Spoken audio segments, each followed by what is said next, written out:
she started to, kind of spiral downhill from there. It was a long journey for her from Dar es Salaam to Chilinzi, which I think the way in was maybe 2.5 hours. It kind of depends on traffic. That's why I say between 2 and 3 hours, because it's just one lane each way. It's just a 2-lane road, and there can be a lot of traffic. So anyway, what it turned out to be, and I was able to identify it pretty quick, a lot of you may remember that she used to get sick on a regular basis, something called cyclic vomiting disorder or syndrome that she has now taken medicine for 2 years. She's been healthy, and I recognize that that's what it was. So fortunately, I was able to recognize it as such, and I kind of kept the team apprised that this is what it was, and we just had to let it run its course. It was clear to me that the team was uncomfortable. Obviously, when you have a team member that's sick, it's hard on everyone. But while the group was uneasy about it, I felt a tremendous amount of love and support, and that was really important for me. And that's what got me through. That's what got me through this whole illness. She was ill for a total of 6 days. She missed the safari. She was able to go to the lodge at the safari, but she was not able to go on the safari. When we got back from the safari and we're in Chilinzi, she was a trooper. I mean, she tried really hard to go to the church that one day, and that church was really hot. She started getting dizzy. It was not good. Deborah, who was the executive director of Kulia, decided to bring her to the local clinic. At that point, the parent meeting was going on. I was scheduled to talk about my experiences with Cara. For those of you who don't know, my son is autistic. He's 17 years old. Been through a lot. And it was important for the local parents to hear stories about our experiences, the visitors, what they were experiencing. And so at that point, I told Deborah to go ahead, and Kathy went with her. Thank God Kathy was there to help out. She was the surrogate mom. Went to the clinic. And at the clinic, they diagnosed her with malaria. Now, there was a lot of doubt among the leaders. Mainly it was Leonard and Cindy that were really wondering if she really had malaria. Malaria takes at least 4 days if you get bit by a mosquito carrying the parasite, it takes at least 4 or 5 days to start showing any symptoms. But nonetheless, they gave her they gave her fluids, and that was it. Just fluids, just to rehydrate her. She had been throwing up and vomiting at that point for 5 days, so she was quite dehydrated. Yes, yep, so we gave her an IV. And so when I got to, I realized that the parent meeting was going to go on a lot longer, so I made my way to the local clinic. And when I got in there, it was quite a sight. Third world healthcare is very different. Deborah explained to me that they took good care of her. Because at that point the IVs were over. They had put a new set of sheets on. I was looking where there was mold on the ceilings. There was dried blood on the bed frame. This is their healthcare system. The fan did not work. The fan did not work. The ones needed a fan, so we made a fan out of cardboard. Thank you, Kathy. Yes, Kathy was fanning Elizabeth when I showed up. So you can imagine how I felt. Here's my daughter. They stuck needles in my daughter's arm. But at that point, it had happened. I tried very hard to just let that roll off. She was feeling a little perkier that night, thankfully. Sunday morning, she was not good enough to go to the church service, so I stayed behind with Elizabeth. She was feeling better through the day. She slept a lot, but by the evening, she started not doing well again. At that point, having the diagnosis of malaria, which was questionable, still throwing up and vomiting, I decided at that point that I had to get another assessment of what was going on. it was clearly going on too long. So I just made a decision to take her to Dar es Salaam. Thankfully, Deborah from Kulia has all kinds of connections there. That was a wonderful, wonderful blessing to all of us. That she, within, I think it was within 15 or 20 minutes, I was in a taxi heading. I was really torn. And this is the first time I'm sharing this, that when I signed up to go in this group, I kind of felt like I was going to take care of everyone else. I guess I just felt that way.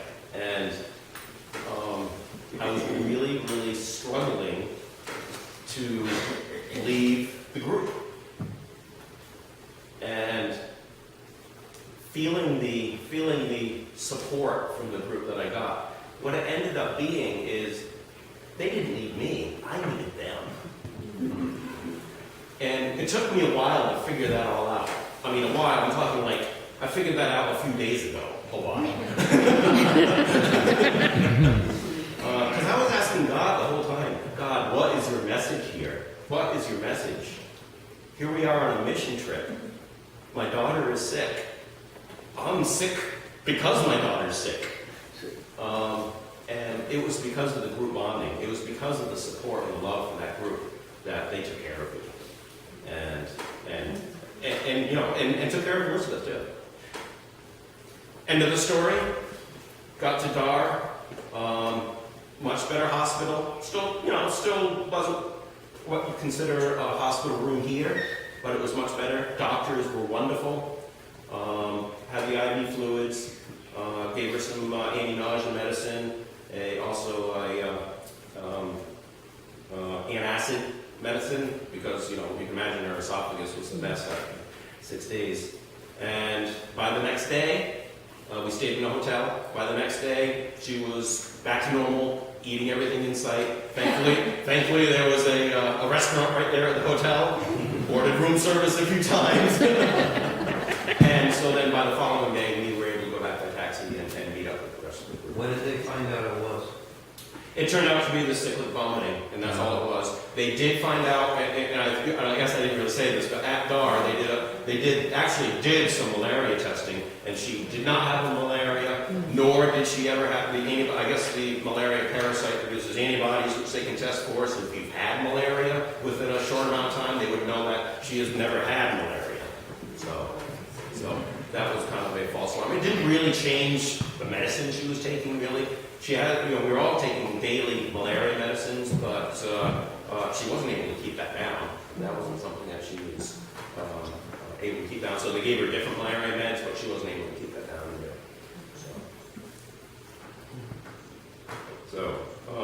So thank God for this group. The bonding that happened in this group was unbelievable.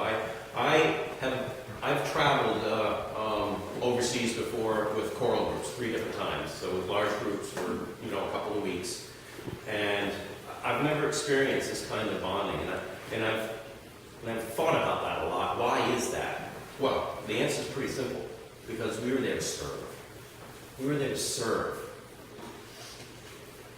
We're there to spread God's good news, to show love. That's why this group bonded in a way I've never experienced before. And we had the time to do it. We had 2 weeks. So, all right, enough of me talking. Right, something else. So, Kathy, I have you down for also some group bonding experiences down at the ocean. Okay. So, we had traveled a long time, and everyone got their stuff, went to their rooms. That's what Jenny and I did. And then Jenny and I kind of realized this is going to be our only night to be out on the Indian Ocean. So we decided to venture out of our rooms. And we were the only ones that did so, and it was 2:30 in the morning.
was at 2:30 in the morning. At 2:30 in the morning. So we were kind of handing the crowd to each other back and forth. You know, we grabbed the one claw and then I'd pick them up by the other claw and then kind of pass them. How large was the crowd? What? How large? How large? He was like this big. He wasn't quite big enough to cook, I guess, because Jenny kept asking the manager, Francis was his name, she said, can you cook them for us? And he said, no, it's too small. So then he said to Jenny and I, you know, would you like to have this passion fruit drink? And we politely declined and said, you know, we don't have any money on us yet because, you know, our money hadn't been exchanged. And so we said, no, it's on me, it's on the house. So we sat up there in the hotel. I think the World Cup was on at the time, so we're watching the World Cup at probably now 3 in the morning, drinking passion fruit. This fresh passion fruit smoothie that we both loved. Jenny loved it more than me because she had 2 large glasses now than one. And then it was really nice the whole bonding we had going on too. I was nice and I let Jenny shower first, which actually worked out to my benefit because Jenny had to deal with colder water, I guess, by the time Jenny got it warmed up for me in the night. Shower. After she was done, it was actually hot, and that was the last hot shower that we really had for the next 2 weeks, so that was quite enjoyable. So we spent so many nights too, like as a group.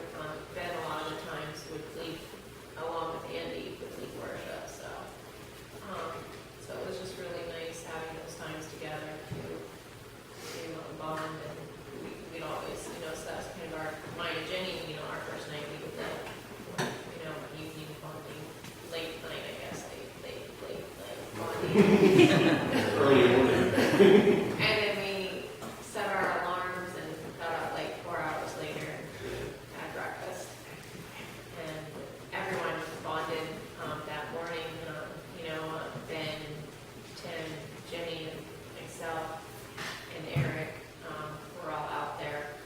And there was a person that was patrolling the beach and telling us where to not go and where to go.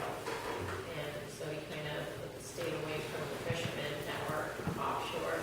And it was a little tight at the time too, so you had to walk quite a distance to even get into the water. But the water was quite nice, and we just had a really great time. And it was really good that morning to see Elizabeth up and moving around because she had been sick, you know, started to get sick. So and she was up and awake and looking good. So it was just a really nice time. And then when we did the safari for bonding, that was nice as well. So we went back to, after we left the resort, we went to Lindsay and started meeting the kids and bonding with the cook there, and also Paul, who served as our translator the first week. And we came to the family. And so that's all I got to say about the bonding subject. So. Thank you, Ben. Ben, you want to come up and talk about the construction in the morning? I'm not sure you start talking about the afternoon too then. Yeah, sure, and then start talking about the big building. Okay, so like I said before, in the mornings after we got back from the ocean resort and the safari, we really started doing all the hard work. So like the first project I should say we started at the primary school was we were breaking up and pouring a new floor for a classroom for disabled children because it was, it looked like main roads in the spring kind of things. Holes in it were broken concrete, they showed us what the classroom was, and it was like 3 desks that were broken, falling over, and a bench covered in dust. It obviously had not been used. Obviously it was just used for them to throw, old things and they didn't want anymore. So cleared it all out. We took the hammers, sledgehammers, pickaxes, and we just went to town breaking up all the old concrete, which was much more difficult than it might seem. I know a lot of us, I think there were 2 hammers and 2 pickaxes, and there are, 12, 13 of us working about, plus all of the workers that were hired to do the roof. So there was a lot of switching off because people were just standing around for a while. Well, there was a shovel too, I think, at some point. So, yeah, that was the first morning. Consisted of breaking up that and wheeling / carrying many wheelbarrows full of broken cement and concrete blocks to a pile at like 100, no, probably like 50 meters or so down the pathway. I mean, there are 2 wheelbarrows, one with a wheel, one without a wheel. It wasn't very productive. Tim had to carry that one along with there. That was funny. Yeah. Did you get safety goggles when you? No. There was something safe. In fact, they were tearing down the old roof because it was, well, there wasn't really a roof actually in the classroom. It was just kind of the support beams, the rotten wooden support beams, and then nothing over it, and that was the roof. So they kind of had to start from scratch. And they would not tell us when they were, the Fundis, since they didn't really speak much. Fundis is a worker in Swahili. So the workers that they hired to build the roof didn't they really didn't speak English. They knew a few, like, hey you, please, hand me this, or like whatever. And so they would not tell us when they were knocking down large planks of wood from the roof.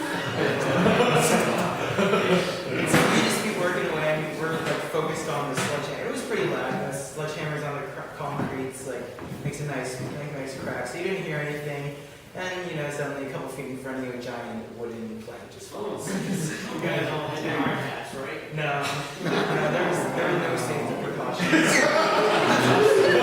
It was quite Now Stephanie will. That was one of the most dangerous parts of the trip. To be honest. Yeah, so that was the first day of construction. The second day is when we started to make the concrete. So what we did is we showed up, and there's a giant pile of sand, there's a giant pile of rocks, and there's a giant pile of bags of cement. So you take, I don't know, I think it was, for every 1 bag of cement, you had 5 buckets of dirt and like 8 or like 4 buckets of rock, something like that. And so we just make this huge pile, so like 30 buckets of sand and however many buckets of rocks and 5 bags of cement. So you put the dirt down, you put the cement in, you mix that up until it's completely mixed, and we had 2 shovels the first day. Yeah. The first day we had 2 shovels. Way more workers than we had tools. Yeah, so we had, with the workers there, we had like 16 of us and 2 shovels. So there was a lot of standing around. A lot of people watching. Yeah, a lot of people watching, a lot of taking turns. So you would just shovel up, turn it over, go to another part, do the same thing. And you did that, I don't know, for about 10, 15 minutes and finally mixed up. Then you spread it all out with this giant, I guess volcano is the only way to say it. You put all the rocks on top of it, and then you fill the whole thing with water. They had a hose there that was they actually had running water, which was yeah. So the lug in it. Yeah, which was nice.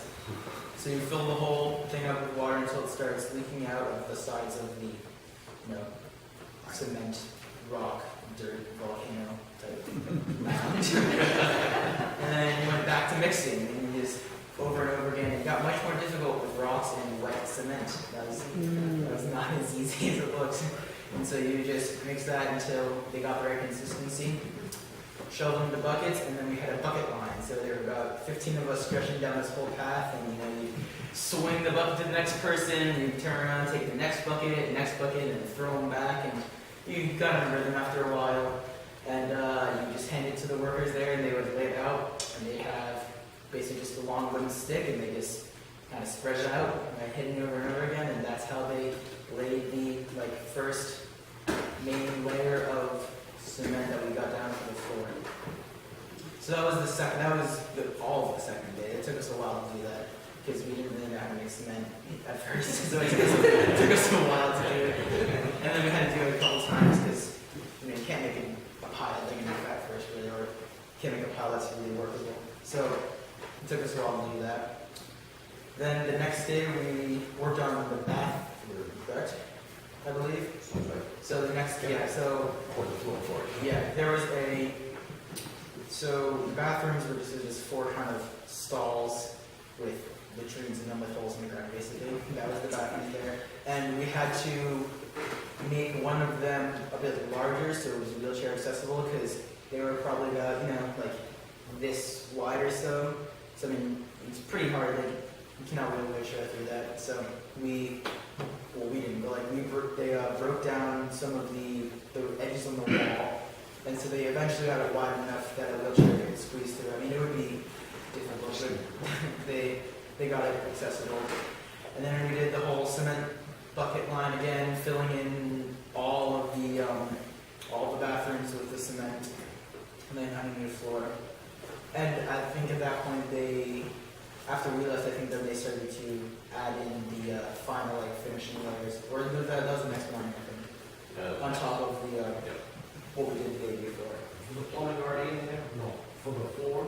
Yeah, and then I think they ended up putting an actual toilet in the one with or they were going to put an actual toilet into the bathroom for the wheelchair, so it's actually accessible. So then the next day was probably the most chaotic day of working. So there were basically three different projects going on. So they were laying on the skin they're on the top layer for the floor in the classroom. They were finishing up. We hadn't finished in the bathroom because we were making a ramp and we had to finish the top layer and we didn't quite finish the And we were extending a roof over Yeah. the handicap stall as well. Extending there for that, and then they were fixing that ramp, which was probably at like this angle. So like it was hard to walk up, kind of, to be honest. So that was the problem. There was somehow we managed to get down to one shovel for 3 different projects. One shovel. We don't know what happened. There were shovels the day before. There weren't that day. We were missing a lot of buckets too. We got down to like 2 buckets. And they were broken. And yeah, they were all had holes in them were cracked. So we had to improvise a bit. Just kind of did what we could. It was a struggle, but we managed to do most of it. I don't think the ramp was completed, right? Yes, except for the skim coat. Yeah. Because it was pretty rough when we we left. fixed the ramp. Unfortunately, all the workers were. I don't know what they were doing, but they just left us to figure out the ramp to ourselves. So we didn't really know what to do. So we kind of had to figure that out. That's handy. So that was that day of construction. And that was the last of the construction, wasn't it? I think so. Yeah, that was the last of the construction. Yep. So should I just talk about the... Yeah, sure, you can go ahead. So all of that usually happened in the first half of the day. So, we get up at 7, have breakfast at 7:30 or 8 most days, and then we head over into the construction, and then come back to the guest house and have whatever we could find for lunch, usually bread, maybe some peanut butter and Carrots. maybe, yeah. A lot of meat. Anyway, so then after a quick lunch, we would go over to the church, which was in the local. I forgot something for the construction. One of the days, there was a separate group that went to the church and helped start the ramp for the new church. And we basically just did more of the same of buckets of cement, buckets of concrete. But because I don't know if you remember the pictures. It was a pretty big church, and the entrance that Eric showed in the first picture, we filled up everything, and we were building stairs and a ramp, so it was accessible for the. So yeah, that's that. Anyway, so in the afternoons we go to the church, and after about 15-20 minutes of us being there, usually there were good at least 60-70 neighborhood kids, and throughout the day, I think most days there were at least 100 kids there most of the time. There were a lot of kids. All of them were from the neighborhood. They kind of just showed up and hung out until we left, and yeah, we usually had to split into two different groups. The first day was a bit hectic because we had no idea what we could do. We had no idea what the area looked like, so we didn't know if we could play games or if we could do crafts anywhere. So we kind of had to set things up. We just went in with a mindset that we had a few things in our head that we could do, and that was our schedule for 4 hours of entertaining children. So the first day was a bit hectic. We managed to